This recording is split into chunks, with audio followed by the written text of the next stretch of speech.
In this video, I want to talk about what is the ideal physique when it comes to attracting women, as well as when it comes to health. So when it comes to health, there was actually a really good video from this channel that I really like. But essentially, here's a graph that pretty much summarizes the results from 7 prospective cohort studies when it comes to muscle mass versus health outcomes. And basically, you want to be at least 20 FFMI. And less muscle than that, you basically have higher all-cause mortality, but more muscle than that doesn't really change anything. You're still going to be equally as healthy as long as your body fat doesn't increase. So even if you only care about your health, you should be at least 20 FFMI, which is basically Brad Pitt in Fight Club. This should be your minimum, as well as being around 12% body fat. So let's say 10 to 12, because lower than that, you're basically disrupting your net androgen status and your androgen balance, and you're having lower testosterone basically. But higher than that, you're aromatizing too much testosterone into estrogen, again, disrupting your androgen balance and net androgen status, as well as extra body fat pretty much automatically create pro-inflammatory cytokines like TNF-alpha and IL-6. So even if you only care about your health, you should be lean anyway. So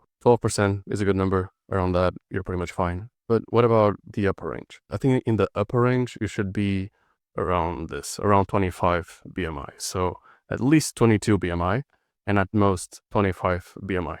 Above that, you're basically niche maxing, and it really depends on your goals. Maybe you like a physique that looks bigger than this, or maybe you want a niche max and get gym girls or something. But I think for overall broad appeal, it's 22 to 25 BMI. And this is my long-term physique goal. It's Kino Body, basically. In the middle of that range, you have, for example, Nick Bateman. He's smaller than Kino Body, but he's bigger than Brad Pitt in Fight Club. But I think if you're at the beach, or if you're at some place with average lighting, I think the upper range is going to be better. So the 25 BMI one. So it depends on your goals. It depends if you want to look good at the beach in average lighting, or if you just want to look good in overhead lighting. So gym lighting, basically. But I would say for most people, you should stay inside that range, 22 to 25 BMI and 10 to 12% body fat. And whenever you ask women on the street, they tend to say they prefer lean athletic. And I know some people say, oh, women are lying. I don't think they're lying.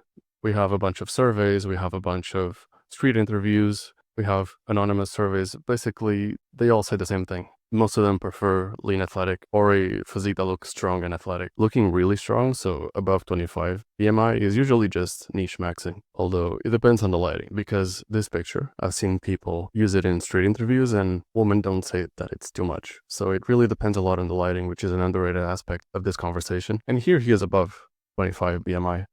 However, he very likely took steroids, probably at least half a gram a week to get to that physique, and I just don't think the diminishing returns compensate using steroids overall. But yeah, in general, women prefer lean athletic or just strong lean athletic. But yeah, 22 to 25 BMI for most men, at least 22 BMI like Brad Pitt in Fight Club. That should be your minimum. Even if you just care about health, you should try to be like Brad Pitt in Fight Club, at the very least, when it comes to muscle mass. And when it comes to body fat percentage, 10 to 15%, ideally 10 to 12.